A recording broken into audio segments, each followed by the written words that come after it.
Você está ouvindo Dois Nerds e uma Bíblia, seu podcast de teologia e cultura pop.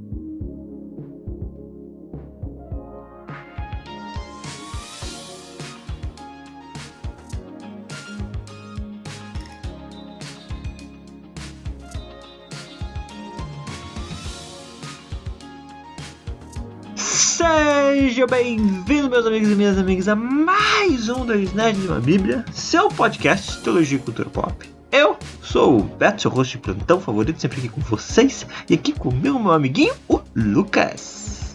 E aí, pessoal, bom dia, sejam bem-vindos a mais um Dois Nerds e uma Bíblia. Muito bom estar com vocês de novo, falar de nerdice, de teologia, e já ajuda a gente aí, já curte, já compartilha, já comenta, e faz todos os negócios que o seu lugar onde você está vendo esse conteúdo aí está pedindo para você fazer, e ajuda a gente a tornar o Dois Nerds relevante. Se tem alguém que pode fazer isso, é você. Bom, a gente é relevante, meu amiguinho. No meu coração a gente é relevante. Não, relevante para as pessoas que não sabem que a gente existe. É fato. Faz nós ser conhecido aí. Isso aí. E hoje, meu amigo, a gente não tinha criado isso antes, mas agora que a gente criou, eu já tô empolgado. A gente vai entrar numa sessão especial Star Wars. E assim, Exato. Até ontem isso não existia, mas ontem, de repente, começou a existir. Teremos 3 casts em sequência comemorando o dia 4 de maio, dia de Star Wars, May the 4th, onde falaremos, quem sabe, dos 3 personagens mais importantes da franquia, começando hoje com Obi-Wan Kenobi, o nosso querido Hello There. Muito bom. É muito bom. É muito bom, e eu fico muito feliz que Star Wars é uma saga que mora no coração de todo nerd que se preze. Talvez não seja a favorita de muitos, mas eu sei que é sim a favorita de muita gente. Exato. Não tem nerd que não tenha assistido e apreciado alguma coisa de Star Wars. Então vai ser muito bom celebrar 3 semanas seguidas aí, vendo esses 3 mestres que no nosso entendimento tem aí, talvez nas trilogias principais, vamos desconsiderar a princípio a última, mas as 2 primeiras trilogias tiveram um significado muito importante para Star Wars.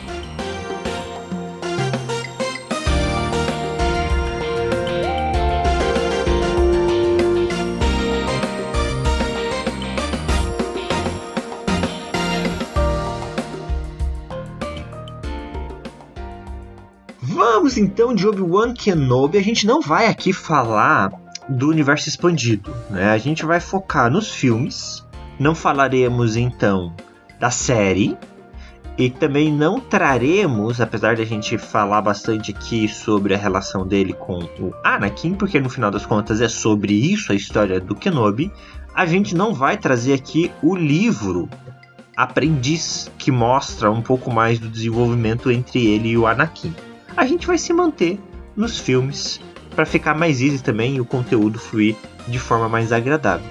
Começando, meu amigo, pelo episódio 1, a Ameaça Fantasma, onde somos apresentados a um jovem representante político, né? Acho interessante pensar que Qui-Gon Jinn e Obi-Wan, quando eles aparecem no episódio 1 ali, os Jedi, eles vão ali como Embaixadores, né? Embaixadores. Eles não vão, os Jedi naquele momento, num estado onde não há guerra, né? Eles não são defensores da paz. Então eles vão como embaixadores diante de uma situação política delicada, onde a guilda dos mercadores fizeram ali um fecho em volta do cerco, obrigado, um cerco em volta de Naboo. Então eles vão como embaixadores para negociar que se libere Naboo. A gente aprende depois que todo um rolê político estava sendo formulado para iniciar efetivamente uma guerra, mas nos é apresentado o Obi-Wan como aprendiz ali do Qui-Gon Jinn, mas como um embaixador. Então, os Jedi como guardiões da paz e não como guerreiros, né? Uhum. E ali nós conhecemos, primeiramente, a dupla, né? Qui-Gon Jinn e Obi-Wan Kenobi. É o primeiro filme da trilogia sequel, né? Nossa, prequel, perdão. É o primeiro filme da trilogia prequel e ele... Um filme muito criticado, fazendo essa observação, uma observação rápida. Um filme que o pessoal critica muito. Mas já que é a primeira vez que a gente tá falando dos filmes, eu particularmente não vejo tanto sentido assim nas críticas feitas. Eu gosto bastante dele. Eu também gosto. Não é o melhor filme de Star Wars, mas eu também não acho que é o pior. Foi onde eu conheci o universo de Star Wars, talvez seja por isso também. Eu não conheci pelo 4, 5 e 6, foi pelo 1, 2 e 3. E, enfim, então o pessoal tece aí as suas críticas, mas eu achei muito legal. Somos apresentados a essa dupla de embaixadores que usam sabre de luz. E uma coisa que é legal e que me chama a atenção já de cara na relação entre o Ben, o Obi-Wan e o Qui-Gon Jinn, é como eles são uma dupla de uma instituição tradicional, mas que não são muito tradicionais, né? Qui-Gon Jinn, a gente fica sabendo no próprio desenvolvimento do filme, ele não é um mestre, apesar de ser um mestre muito conceituado, muito habilidoso. Ele é conhecido também por não ser um cara que bate continência para a tradição ou para as ordens do Conselho Jedi, que é quem manda na bagaça toda.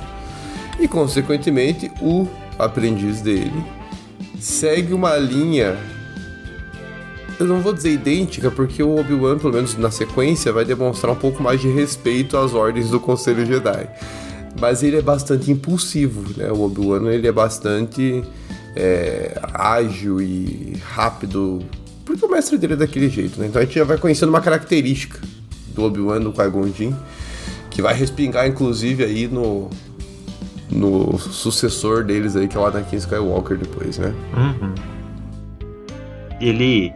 É interessante isso, né? O Qui-Gon, apesar de ter todas as qualificações de um grande mestre Jedi, ele é só cavaleiro. Ele nunca chega a receber a titulação de mestre. E o Kenobi, efetivamente, ele se torna um dos principais mestres Jedi ali na época das Guerras Clônicas. A gente vê que o Kenobi, ele tem uma maior habilidade política. Porque é sobre isso, né? Quem define se você é um cavaleiro ou não? A tua relação com a força ou a tua política com o Conselho Jedi? No caso, na instituição ali, é o Conselho Jedi que definia. E o Qui-Gon, ele era um cara muito questionador. Mas reconhecendo essa profundidade na força dele, o Yoda ensina o Kenobi a continuar o treinamento, né? Então, assim, é interessante que a gente tem muitas qualidades no Qui-Gon que são válidas, que o próprio Yoda reconhece, mas a gente precisa entender o momento, né? No final ali do episódio 1, o Obi-Wan, ele solta, né, pro Yoda: eu vou ficar com o menino, eu já tô pronto, eu vou fazer os testes. E aí o Yoda fala assim: muito do seu mestre você tem, isso precisa você não. É interessante isso, né? Tipo, você tá pronto, você vai fazer os testes, mas você não precisa disso daí. Esse tipo de atitude, né? E acho que aí vem um grande destaque, talvez, a respeito do Obi-Wan no episódio 1. Porque nós vamos todo o filme, parece, trilhando uma relação entre Qui-Gon Jinn e Anakin. Sim. Essa é a grande expectativa. O Qui-Gon Jinn quer adotar Anakin como seu aprendiz, né? Ele já vê que o Obi-Wan tá apto para os primeiros testes, para se tornar... Eu acho que nem cavaleiro, acho que ali ainda ele é padawan. Não, ele é padawan, ele vai fazer os testes para virar cavaleiro. Isso. Eu tinha entendido que tinha falado que ele era cavaleiro aí, de padawan, né? E aí o Qui-Gon Jinn aprova ele pra ir pra esses testes. Porque o cavaleiro já pode ter um aprendiz, né? Sim. E aí Mas aí eu acho interessante que o grande destaque vira isso no final do filme, né? O Obi-Wan, ele se sente na obrigação de dar sequência ao que o seu mestre havia começado. Uhum. Ele acredita piamente. Acho que aqui vem a grande sacada, que a gente poderia dar uma refletida aqui na nossa proposta do Dois Nerds, o quanto essa responsabilidade de ser mestre, às vezes ela vem sem necessariamente precisar vir. O Obi-Wan não tinha obrigação nenhuma com Anakin, né? Ele não tinha obrigação nenhuma em dar sequência a uma profecia que nem todo mundo tem tanta certeza se é fato ou não é, né? É uma profecia ambígua, a profecia de ter um um grande indivíduo que traria equilíbrio à força. É uma profecia que muitos Jedi, inclusive, não acreditam, porque ela é ambivalente, ela tem uma... Enfim, como aplicar uma profecia dessa, como identificar, né? Os Jedi são muito racionais, eles não são esses seres muito... espirituais, né? Isso, eles têm a questão da meditação e tudo mais, mas é sempre tudo muito racional. E você acreditar numa profecia que é tão incerta é muito difícil. Então, a gente vê essa resistência até no Conselho Jedi quando o Qui-Gon traz essa informação. Faz tempo que eu não assisto o filme, mas se eu não me engano, o próprio Yoda era contra, né? Ele fala, você vai fazer os testes, você vai ficar com o menino, mas eu sou contra. Alguma coisa assim, eu não tenho certeza. Mas aí, não foi unânime, não foi unânime. Eu não sei se é o Yoda ou se é o Windu. Eu acho que é o Mace. O Windu também, o Windu sempre foi mais forte contra essas coisas. Ele resiste mais a essas questões. Mas o Obi-Wan insiste. E aí, ao mesmo tempo, eu vejo duas questões. A problemática é você abraçar algo que não necessariamente é seu, e você abraçar na confiança cega que você tem em outro. E por outro lado, e aí algo mais positivo, eu vejo também o destaque no sentido de a relação entre Obi-Wan e Qui-Gon era tão intensa que o Obi-Wan não temeu abraçar as opiniões do seu mestre. Ele confiava plenamente no caráter, no conhecimento do Qui-Gon, e isso é muito legal também. Mas não isenta Qui-Gon Jinn de erros. Né? Não, E eu até me indago se não foi um erro Obi-Wan ter tomado a decisão que tomou. O Obi, nesse início, ele não... O Qui-Gon cai de cabeça nessa, não, porque esse menino da profecia, porque vai dar boa. E o Obi fica meio assim, putz, não sei. Até nesse final, eu acho que ele mais pega a missão por amor ao mestre do que por acreditar. Eu acho que ele passa a acreditar com o tempo. Até pelo embate entre ele e o Anakin. Mas eu sinto um pouco disso, esse senso de responsabilidade para com o mestre, né? Cara, é a minha última missão para com o meu mestre. Eu vou assumir isso que eu vou fazer esse último desejo dele. Então, ele dá pra ver que, apesar de tudo, ele tem um senso muito forte de responsabilidade e companheirismo para com o mestre, né? O Qui-Gon. O relacionamento dos mestres e aprendizes em Star Wars é muito profundo, o que entra um pouco sobre isso no segundo filme, no relacionamento do Anakin com ele. A gente vê esse relacionamento invertendo, né? Se o Obi-Wan era um aprendiz impossível, o Anakin era um poço de incerteza. Ele provocava. Eu acho que essa é a grande diferença. O Anakin tinha prazer em provocar o mestre dele. Logo na primeira cena, a gente tem uma cena que o Anakin tá pilotando ali um carrinho, e o Obi-Wan não gosta, né, dele. Mestre, desculpa, esqueci que você não gosta de voar. Não é que eu não gosto de voar, eu não gosto de voar com você. O problema é você. Então a gente consegue ver esse relacionamento deles e como o Anakin é petulante. O Obi-Wan deve ficar pensando, mestre, desculpa por tudo que eu fiz com você, porque caraca, como é que eu tô com esse cara aqui, meu Deus do céu, devia ter sido horrível, porque esse daqui é péssimo. Então a gente vê que ele há uma necessidade de amadurecimento muito grande quando você tem uma outra responsabilidade, uma vida que depende de você.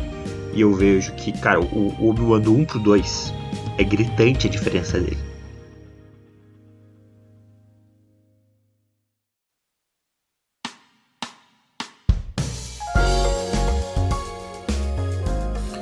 Ele precisa aprender a amadurecer, que eu acho que ele aprendeu. Isso ele deve ter aprendido com o Qui-Gon, né? O quão ir na contramão do Conselho Jedi não é sempre muito sábio, né? Ainda mais considerando que ele já tava cuidando da Anakin, que já era um problema dele. Deixa eu ficar amigo do Conselho aqui. E é interessante ver esse desafio realmente, porque tem que lembrar aí o pessoal, né? Eventualmente quem não viu Star Wars, Anakin, ele já tava velho pra integrar o treinamento Jedi, né? Como um Padawan. As crianças ali, elas entram numa idade de 3 a 4, no máximo 5 anos. O Anakin tinha 12. Pois é. Então, há muito ele tinha passado o período. Ele já tinha presenciado muita coisa e já era perceptível a dor que ele sentia na existência dele, né? O lado negro, ele já tinha uma tendência pro lado negro muito forte. O mestre Yoda, se não me engano, viu isso. Que é natural. Mas o Obi-Wan topa o desafio, né? Só que ele tem que ser muito mais responsável mesmo. Ele tem que dobrar a responsabilidade. Então é muito difícil ser mestre de Anakin Skywalker. E embora o episódio 2, eles mostrem uma relação entre os dois muito fraternal, né? É interessante falar de fraternidade porque a tendência é a gente falar de pai e filho. Só que, não sei, é a impressão que me passa nos filmes. Parece que o Obi-Wan é muito mais velho que o Anakin, mas na verdade ele não é tão mais velho assim, pelo menos é a impressão que me passa é que não é tão mais velho. Eu acho que não é tão mais velho, não. Eu acho que ele deve ter ali, sendo ordenado cavaleiro, deve ter os seus 18, 19 anos. Então eles devem ter... pensando, eu vou pesquisar aqui. É mais um irmão mais velho. Exatamente. Então eles têm a relação que eles acabam desenvolvendo é de fraternidade mesmo, é irmãos ali. O Obi-Wan é o irmão mais velho do Anakin. E é muito legal essa relação. É muito legal porque, em geral, o mestre, como as criancinhas vêm para ser younglings bem pequenininhas, em geral o mestre vai ser bem mais velho, né? Então vai ser uma relação de pai e filho, de mãe e filho, enfim. Porque há uma diferença de idade gritante. Aqui não, eles são dois irmãos. E apesar dos pesares e do desafio, o Anakin, de certa forma, respeita o mestre dele. Onde o Anakin dá umas questionadas e umas desafiadas, não é onde ofende, parece-me, o Obi-Wan. É onde, na relação fraternal dos dois, foi colocado um limite de, ó, até aqui você pode ir, daqui pra frente sou eu. Então é muito legal ver, eu acho isso muito interessante no desenvolvimento do episódio 2. Como essa relação fraternal ajuda a dirimir os problemas que eles vão ter na relação entre mestre e aprendiz atípico que eles vivem, né? Isso, eu vou fazer um parênteses aqui, você falou que pra você o primeiro não é tão ruim assim, eu concordo com você, pra mim o pior é o segundo, tá? O pior filme de Star Wars disparado, e olha que eu tô levando em conta os novos filmes, é o segundo. Eu não gosto muito do segundo também, não, vou ser bem sincero contigo. Eu acho ele... pra mim, assim, o segundo é o pior, acreditem se quiser, aí vem o 9. Aí o resto é resto.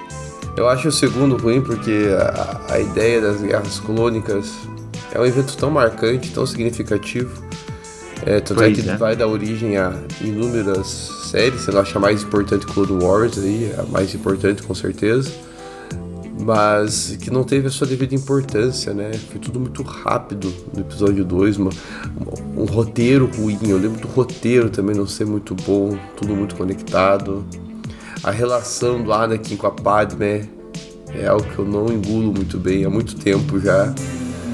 Tudo fica muito confuso. Ó, eu tô olhando aqui, pelos meus cálculos, tá? Eu tô fazendo os cálculos aqui, eu não pesquisei direito. Mas pelo que eu tô vendo, o Obi-Wan tinha 16 anos quando o Anakin nasceu. Então assim, realmente não é tanta diferença pra ser considerado uma diferença de paternidade, né? Seria uma paternidade na adolescência. Então seria uma paternidade que é mais ou menos o que acontece conturbada. Então tá mais pra o irmão muito mais velho, que tem que ficar lidando com o irmão mais novo, tipo, meu Deus, espiar, do que necessariamente pai e filho. Tá aí.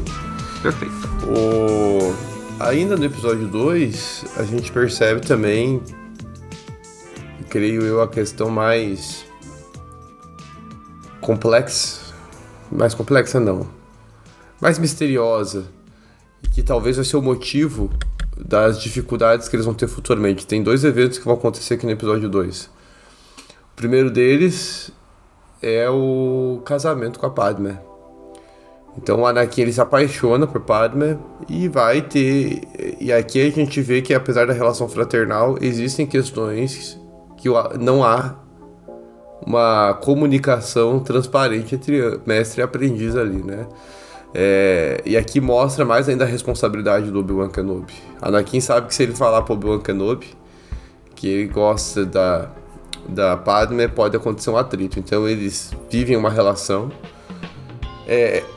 Particularmente falando, eu acho que essa relação era bem perceptível, embora então me passe a impressão também que o Obi-Wan deve ter feito vista grossa, até porque, abrindo parênteses, meu amiguinho, eu não sei em que peça tá em Clone Wars, se deu sequência ou não deu sequência em Clone Wars. Nada. Mas só abrindo um parênteses pro pessoal, eu sei que a gente não ia sair pro universo expandido, mas é curioso. Obi-Wan Kenobi também já se apaixonou, né? A gente vê isso em Clone Wars. Ele também teve um caso de interesse, não chegou a virar o que virou com o Padme. Mas é interessante vermos isso, né? Me passa a impressão que o Jedi não tem problema ele se apaixonar. A grande questão é que ele não pode dar sequência, ele não pode consumar o desejo, ele não pode investir no desejo, né? Eu acho que o problema é que daí você tem outros interesses. O que leva o Anakin ao lado negro é exatamente o desejo de cuidar da família. Os sentimentos se distorcem com facilidade naqueles que não estão bem estruturados. Acho que é mais uma preocupação contra essa. Se eu não me engano, porque quando o Anakin até fala, e ele não fala só pra distorcer, ele fala realmente, os sentimentos são incentivados, a paixão é um sentimento válido dos Jedi, tem que valorizar a paixão. Só que, né, relacionamentos. E é interessante ver que o 2, apesar de ser ruim, traz justamente esse desafio dos relacionamentos, e não só com a Padme, porque se eu não me engano aqui, eu tava tentando lembrar se foi no 2 ou no 3, mas eu acho que é no 2, que ele volta pra Tatooine. É o 2. Pra matar, porque descobre que a mãe dele foi sequestrada pelo Povo da ele Areia. volta com a Padme até. Porque é no 2 que ele se separa do Obi-Wan, o Obi-Wan vai lá investigar a criação do exército e tudo mais. Verdade. É isso. Então, assim, isso pra mim a gente, apesar da ruindade, eu concordo, eu não sou um grande fã do 2, nós temos esses dois desenvolvimentos que vão ser ponto de tensão na relação entre o Anakin e o Obi-Wan. Com certeza. E aqui a gente vê essa diferença entre os dois e que vai resultar no episódio 3, né? No que a gente vai ver ali depois. E aí, o episódio 3, efetivamente, o que acontece?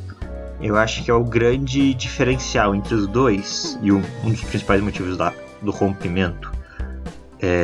O Obi-Wan, como eu falei, ele foi treinado para ser um guardião da paz.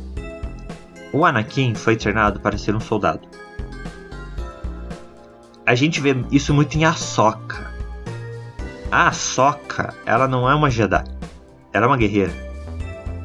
O Anakin treina a Ahsoka para ser uma guerreira. Ele é um general. O Anakin é treinado, vive, cresce no meio dos Jedi, no meio da guerra. É muito diferente da vida talvez mais filosófica e contemplativa que o Obi-Wan teve. Então são duas leituras de mundo completamente diferentes. E aí chega num ponto onde eles estão em caminhos separados.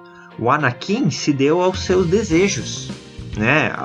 Diferente do que a Ordem pede. Ele casa, ele está constituindo uma família, a esposa dele está grávida, né? O Obi-Wan não, ele se manteve ali segurando, fazendo vista grossa, defendendo o Anakin pro conselho, sabe, por muitas vezes.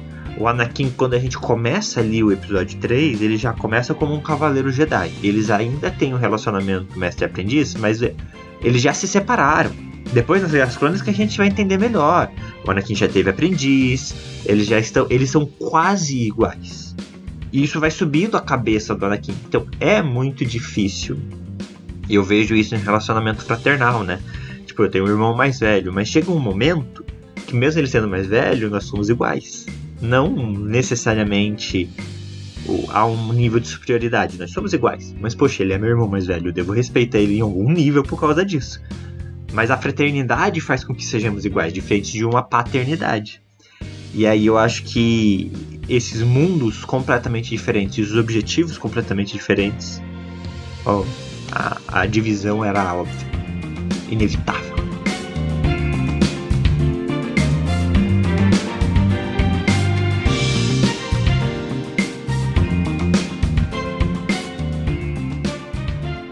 E ali a gente vai ver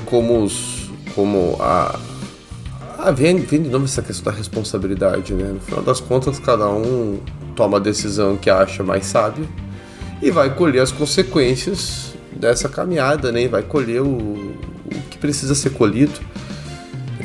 Me vem à tona, quando eu estava pensando na nossa pauta, me veio à tona aquele texto de Ezequiel 18, da responsabilidade individual, que tanto ele coloca lá, né, a figura do filho, do pai e do avô. Ele coloca a figura desses três e vai mostrando, se o avô pecou, se o avô fez tudo certo, o pai fez tudo errado e o neto fez tudo certo de novo. Será que o neto tem que pagar por conta dos pecados do pai que fez tudo errado ou vai pagar só por conta dos pecados dele?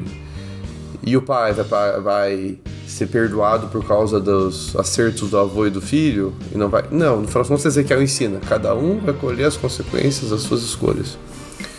Anakin trilhou um caminho que ele sabia que era proibido, né? Ele sabia das consequências. E ele escolheu trilhar. Obi-Wan, apesar de ter vivido com um mestre extremamente heterodoxo, fora do comum, fora da caixinha, ele fez escolhas diferentes do seu mestre também. Porque ele falou, eu não quero correr os riscos que meu mestre correu. Uhum. Apesar disso, Obi-Wan enfrentou desafios. Mesmo ele tendo feito escolhas diferentes, o desafio continua existindo. Foi sofrido pra ele. A gente vê isso no episódio 3. Foi difícil pra ele Sim. lidar com essa relação que vai se romper. Como meu amiguinho disse aí, a relação vai romper. Não tem como seguir junto mais. Não tem como... o respeito fraterno deixou de existir. Exato. E no episódio 3, uma cena belíssima, apesar de trágica. Esse é o melhor. Desculpa. Melhor filme de todos. Cara, desculpa. Eu gosto da trilogia original, mas, cara, episódio 3. Eu também sou um fã do 3. Respeito quem gosta do 4, 5 e 6. Eu acho que faz sentido. Sim, é bom, são maravilhosos, mas o 3. Faz sentido, eu creio, pra quem cresceu vendo o 4, 5 e 6. No nosso caso, né, amiguinho? Nosso momento foi o 2 e o 3. E é no 3 onde o Obi-Wan confessa, né? As crenças dele, a relação dele. Ele abre o coração dele. Ele fala, você era o escolhido, você devia trazer equilíbrio, você era meu irmão, eu te amava. Então ele abre o coração dele. E perdido no ódio, a única coisa que o Anakin consegue falar é o quê? Eu te odeio. Hate you. Cara, essa cena é maravilhosa. Triste. E ali eu vejo um novo... Eu fico imaginando, né, pro Obi-Wan, né? Foi o único aprendiz, se minha memória não falha, que o Obi-Wan teve, pelo menos no período com os Jedi instituídos, né? Estou falando do período da Ordem Jedi da República. É o único aprendiz que o Obi-Wan tem. E aí eu fico pensando, né? Analisando a perspectiva de um mestre, como que deve ser, né? Ele pegou esse menino, ele topou o desafio, ele assumiu a responsabilidade, ele assumiu a bucha. E agora tá chegando no final, mesmo que a gente fale que a responsabilidade é do Anakin. Cara, deve ter sido horrível ele estar ali em Mustafar, mesmo sendo um Jedi frio e calculista. E talvez fico pensando o que passou na cabeça dele ali, né, naquela hora. Puxa vida, onde que eu fui me enfiar? O que eu fiz de errado? O que eu fiz de diferente? Enfim. A gente não vai entrar na série Kenobi, mas assim, completamente justificável aquele Obi-Wan quebrado. Completamente quebrado. Porque perdeu o sentido. Anos de... Isso, ele não tem motivo de vida. Anos de depressão ali. É aquilo, ele se torna o velho louco da caverna. O velho Ben. Mas o velho louco da caverna encontra um novo propósito. É isso aí, porque ele fica anos ali, né, carregando culpa, até ver uma nova esperança. Ah, eu entendi o que você fez. Muito bom. Aproveitar, né? De vez em quando vem a inspiração. Muito bom. E efetivamente é isso. Efetivamente ele abraça uma última responsabilidade. Eu vou cuidar do menino. Eu vou até que ele fique pronto. E aí o episódio 4, né? Onde o velho apresenta. Entrega a arma do pai, apresenta pra Luke e constrói. Só que aí ele toma atitudes diferentes, né? Eu não sei fazer um comparativo exato, mas aí tá bom que ele tá mais velho, mas ele toma atitudes de Qui-Gon. Tipo, eu morro, você continua. Ele entendeu, talvez faltou um pouco mais de sacrifício, eu não sei como poderia ter sido diferente esse relacionamento dele e do Anakin. Talvez ele pudesse ter peitado mais o conselho pelo Anakin. Ele era um pouco duro com o Anakin. Sabe, não sei. Não sei. Eu sei que ali nesse último combate ele, olha, quer me matar? Tá tudo bem. Eu acho que, na verdade, me passa. Eu sei que o 4 é o primeiro de todos, né? Ninguém sabe o que tava na cabeça do George Lucas quando ele fez o Se 4. é que tinha alguma coisa na cabeça dele. Mas, baseado em tudo que nós já vimos, em especial a série B, não acho que a série B, a série do Obi-Wan, ela ajuda a entender um pouco isso, né, Ben Kenobi?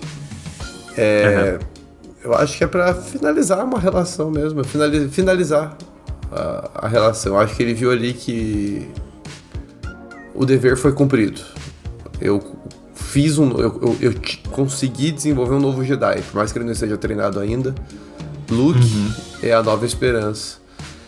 E o que me chama a atenção também é em todos esses 4 episódios, em todos esses anos que ocorrem os 4 episódios, em nenhum momento, pelo menos me parece, Obi-Wan duvidou da profecia que seu mestre incentivou ele a acreditar. Em nenhum momento ele duvidou de que alguém traria o equilíbrio à força. Ah, não era o Anakin. Ele poderia facilmente ter largado tudo ali no episódio 3, ido embora, se escondido, como fez Mestre Yoda e outros Jedis aí, e ido embora. Acabou, não quero mais essa vida pra mim, desistir. Mas ele continua acreditando na profecia. A fé do Obi-Wan transcende os sentimentos que as pessoas que o cercam despertam nele. A fé dele é muito mais profunda. Ele crê piamente naquilo que o Qui-Gon Jinn ensinou sobre a profecia. Essa profecia que é um mistério, inclusive, né? Tem um troço que é pouco explicado, é de onde originou-se essa profecia. Eu acho que nem vamos explicar, mas tudo bem. Pois é, e mesmo assim, sendo algo tão surreal assim, Obi-Wan continua acreditando. O Anakin enganou todo mundo com a profecia, né? Embora há quem diga que o Anakin, no final das contas, é o menino mesmo, visto que ele, lá no episódio 6, o que ele faz e tudo mais, se redime, enfim. Eu sou dessa opinião. Tem quem defenda. A profecia só não vai ser cumprida da forma como você achava que seria. Eu tenho minhas dificuldades, eu acho. Então, semana que vem a gente conversa sobre isso. Não sei se é bem o Anakin, o elemento. Mas o Obi-Wan acreditou. Isso é muito legal. O Obi-Wan acreditou até o fim. E acho que isso que deu paz pra ele ali no final. Ele falou... Ele deve ter... Minha cabeça. Cuida da minha cabeça. Sim. Tem aqui o Anakin e tem o Luke. A profecia vai se cumprir. Eu não sei como, não sei de que forma, mas meu papel aqui acabou. É até aqui. E às vezes nem tanto pela profecia, né? Mas assim, o equilíbrio, que é o objetivo da profecia, vai chegar. Seja pela mão de um, seja pela mão de outro, a paz vai reinar. Sei lá, alguma coisa assim. É complicado. Profecias são complicadas. Até porque é isso. É um povo racional, um pouco religioso, mas a força não é efetivamente uma religião. Ela tem uma roupagem de religião. O George Lucas criou com o objetivo de roupagem de religião, mas ela não é uma religião. Mas é interessante tudo isso, né?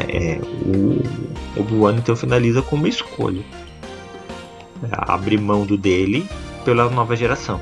Essa escolha foi feita um dia pra ele. E aí ele faz essa escolha posterior pro Luke, né? E podemos dizer que ele acerta com o Luke mais do que ele acertou com o Anakin.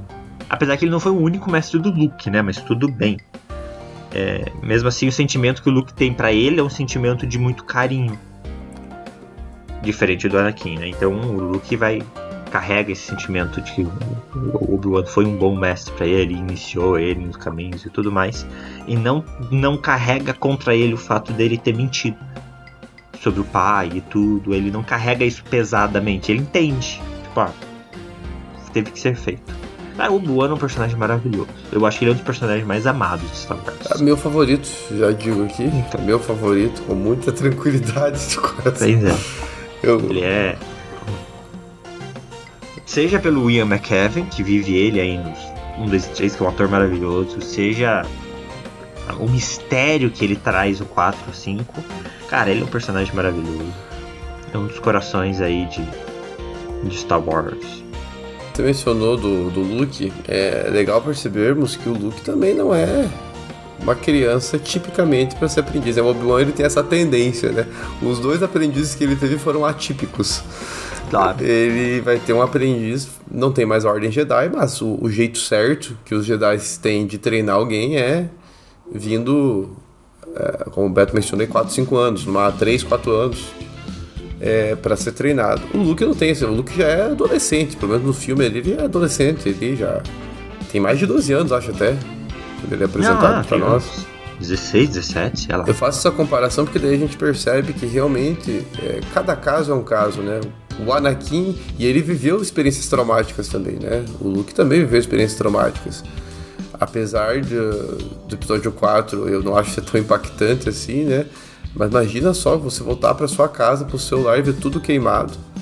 Ver inclusive os seus pais de criação ali queimados. E a culpa, como lidar com a culpa de você não ter estado ali. Então ele também tem experiências de trauma, de medo, não conhecer seu pai e sua mãe. Ele viveu experiências também ruins. E isso não quer dizer que ele fez escolhas ruins. Acho interessante percebermos isso. Ele teve mestres, assim como Anakin teve. Mas diferente de Anakin, fez escolhas diferentes. Não tem uma regra, no final das contas, nas relações de mestre e aprendiz ou nas relações entre pessoas. No final das contas, cada pessoa é uma pessoa, cada momento do tempo e do espaço é aquele momento do tempo e do espaço, e tá fora do nosso controle. É orar a Deus para Deus dar graça, trazendo para o aspecto teológico, né, nas relações. É orar para Deus dar graça e nos ajudar a entender relações e a nos ajudar a sermos sábios em como caminhar. Porque relações, se tem algo que eu aprendo em Star Wars, eu acho que eu e meu amiguinho a gente já pensou em colocar isso em pauta várias vezes, não sei se a gente chegou a executar. O desafio dos relacionamentos em Star Wars. Você vai vendo essas relações mestre e aprendiz e nenhuma segue a regra do jogo. Porque não tem como ter uma regra do jogo. Como é que o Obi-Wan ia seguir a regra do jogo se o jogo não tinha mais regra? Pois é. Sem conselho, sem estrutura, né? Que é um pouco do Qui-Gon, volta pro Qui-Gon. Quem definiu com o Mestre Jedi era o conselho. Mas e a relação dele com a Força? Né? Com o Luke não tinha um conselho. Ele virou mestre. Por quê? Ele era o último. Né? O Luke tinha 19 anos, tá? 19 anos, mais velho então. Ele 19?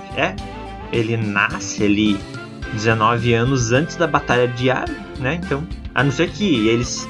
É que a linha do tempo é confusa. Vai que ele saiu de Tatooine com uns 17, 18, daí, entendeu? Mas é assim, essa idade aí, 19 anos é... O rolê aí, a Batalha de Yavin, ele tinha 19 anos. Tá. Né? Mas é isso, né? Tanto que a minha expectativa na Rey é essa. A Rey, ela tem que reestruturar os Jedi. Mas é um momento de fazer diferente. Não precisa ser dessa forma. Sim. O Luke tenta reestruturar os Jedi como os manuais antigos, né? Vamos deixar isso pro episódios seguintes. É isso, meu amigo. É isso. Eu acho a grande lição assim, né? Pra fechar pelo menos da minha parte, né? Eu acho o que me chama a atenção no Ben, no Obi-Wan Kenobi, meu personagem favorito, e o que me fascina nele é justamente ele saber caminhar entre uma disrupção, entre um rompimento que o Qui-Gon Jinn tendia a caminhar, e ao mesmo tempo buscar caminhar junto com a tradição da Ordem Jedi. O Obi-Wan Kenobi, para mim, é um dos personagens mais sábios de Star Wars, porque ele tenta caminhar nesse centro. É assim que ele tenta desenvolver as relações com Anakin, é assim que ele tenta tratar as questões do Conselho Jedi, o qual ele integra durante as Guerras Clônicas, ele vai fazer parte do Conselho Jedi. Isso mostra realmente que ele tem condição de caminhar nessa linha de moderação. E para fazer tudo isso, ele não precisou ser um cara muito velho. Ele aprendeu a fazer isso bem jovem. Deve ter quanto esse Obi-Wan ali no episódio 2 e 3? Deve ter seus 30 anos, 40 anos. E esse cara, ele consegue se mostrar. Então, pra mim, como fã de Star Wars, que gosta de ver referências do mundo nerd, o Obi-Wan pra mim é uma referência de como caminhar nesses dois extremos que a gente é facilmente colocado. E ele conseguiu, na minha percepção, com maestria, apesar dos resultados aparentemente infrutíferos, caminhar bem entre esses dois extremos.